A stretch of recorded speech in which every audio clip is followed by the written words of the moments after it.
Hello, my name is Matthew, and I just finished reading Amerika by Franz Kafka, and this is translated with a really great introduction by Michael Hoffman. Oh, that great cover.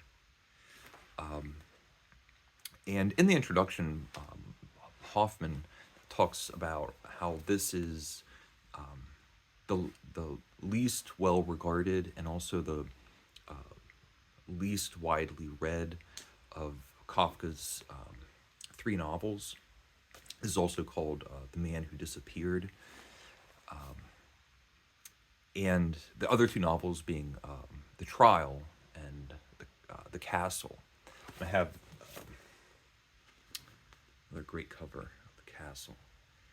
And if anyone that's read The Castle, it just seems kind of amazing to me that The Castle would be the more widely read. And undeservedly so, because Amerika is great.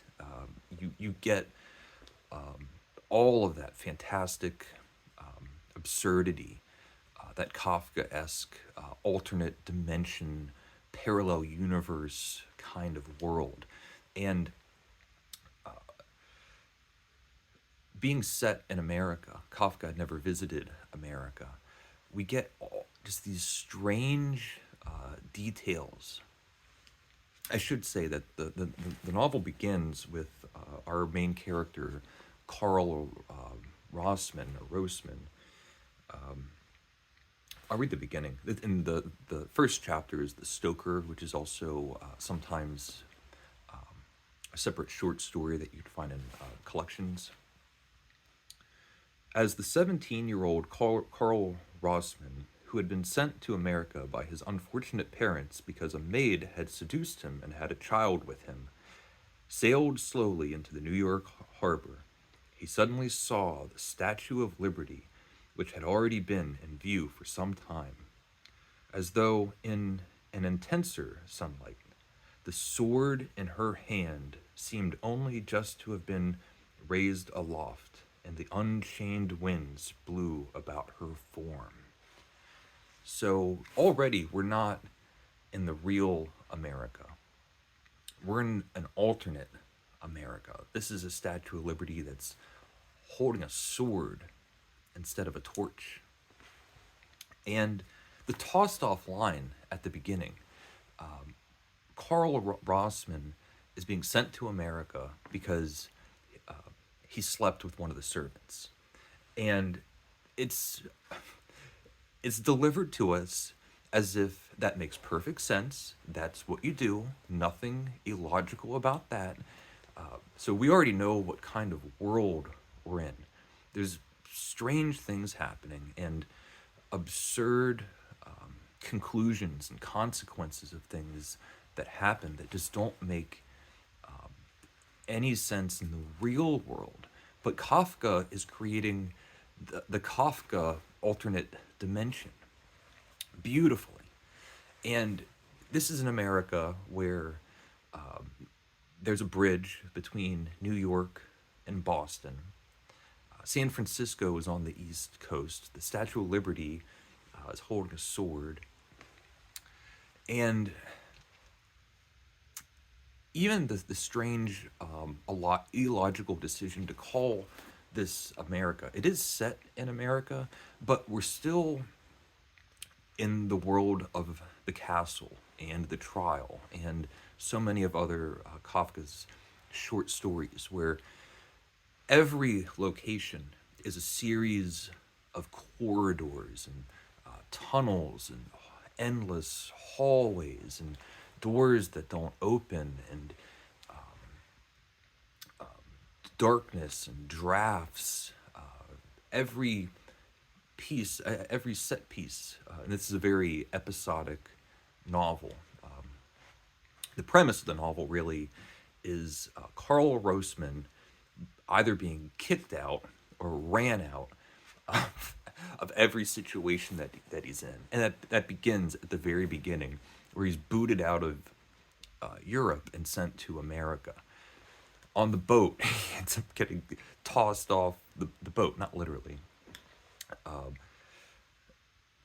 each time we'll have him thrown into a new situation that'll end basically with a big commotion. Actually, he doesn't get thrown off the boat, but you get the point. It's also an extremely funny novel. At the at the very at the very beginning of the book, we land in America. We're on the boat, and Carl realizes he left his suitcase down in his room, and just asks a stranger in the New York harbor on a boat, "Will you watch my suitcase?" And the guy says yes. And Carl goes down, and immediately we're in these corridors and endless mazes, and he's all turned around and can't find his orientation. He can't find his room. He can't find a way back out, and he stumbles across the stoker's quarters, and immediately gets involved in what's going on with the stoker. The captain of the ship doesn't like him. They're going to get somebody else, and he takes up this cause. They end up going into the captain's room, where, of course, every if you read the trial or the castle, or a lot of Kafka's short stories, and you see this like dense, labyrinthine, limitless, endless, absurd amount of bureaucracy. There's always officials and ranks, and seemingly it goes on forever. This governmental machine that's just completely clogged up with red tape and policies and messengers and all of those things.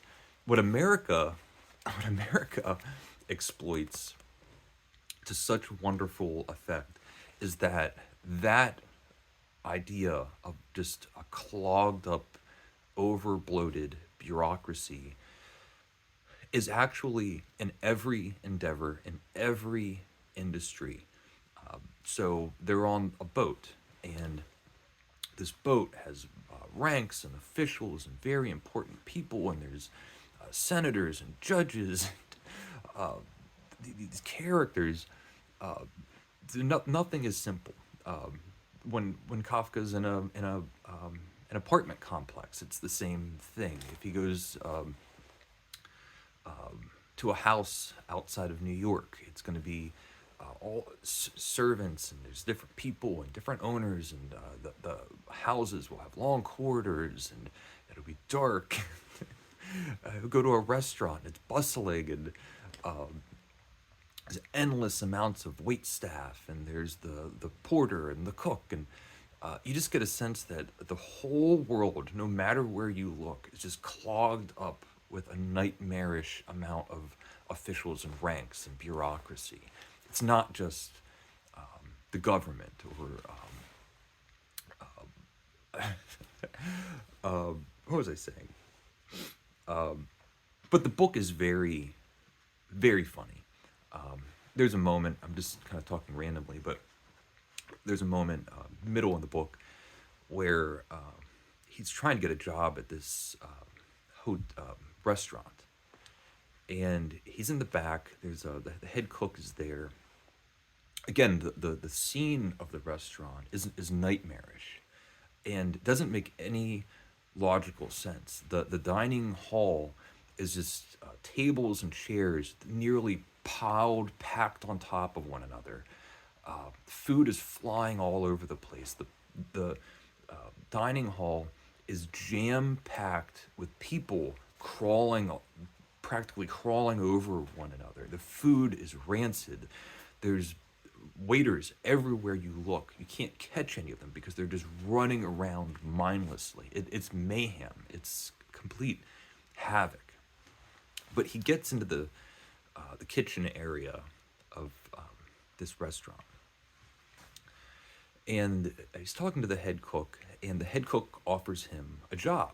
Says, would you like to work here? And Carl, immediately, his first response to, would you like to work here at this restaurant? Carl says, work here? I can't even type. And the book is full of these kind of crazy, absurd conversations that uh, they don't make normal sense. They make sense in the book that you're reading, but they don't make normal sense.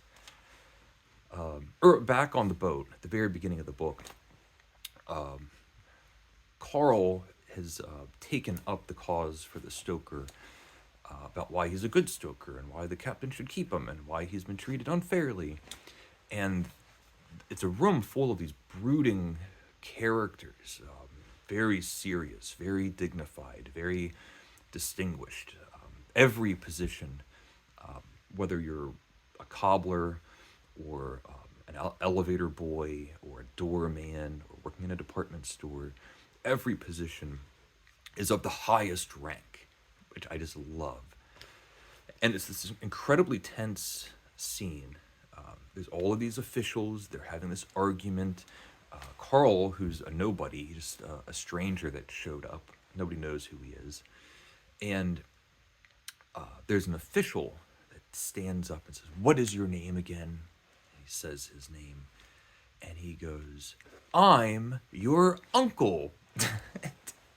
So we get this very, very comedically delivered surprise in the book that one of these officials, who's very important and he's distinguished and dignified, is actually Carl's uncle. And it's a saving grace because the next scene that we'll have is Carl going to live with his uncle.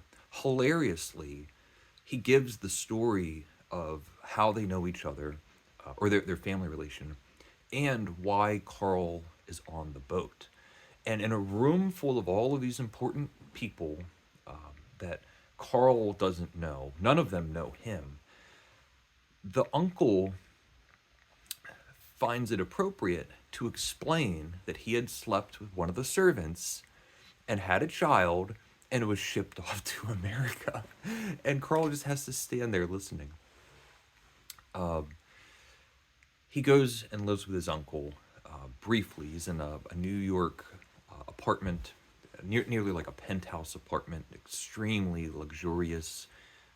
He describes a piece of furniture, Carl, and it's a brilliant, old, beautiful, expensive desk. I don't know if it's old, but it's a beautiful, expensive desk. And it has a knob where if you turn the knob, the compartments and drawers can all twist around. And you can turn this knob and make any arrangement of drawers and cubbies that you would like.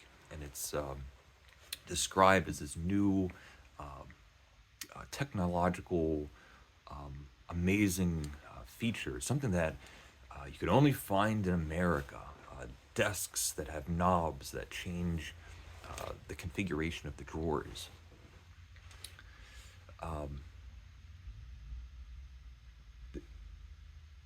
I think someone might be outside. I guess, like so many of Kafka's stories, I'll leave this unfinished. So let me know if you've read it. Thank you for watching, and take care.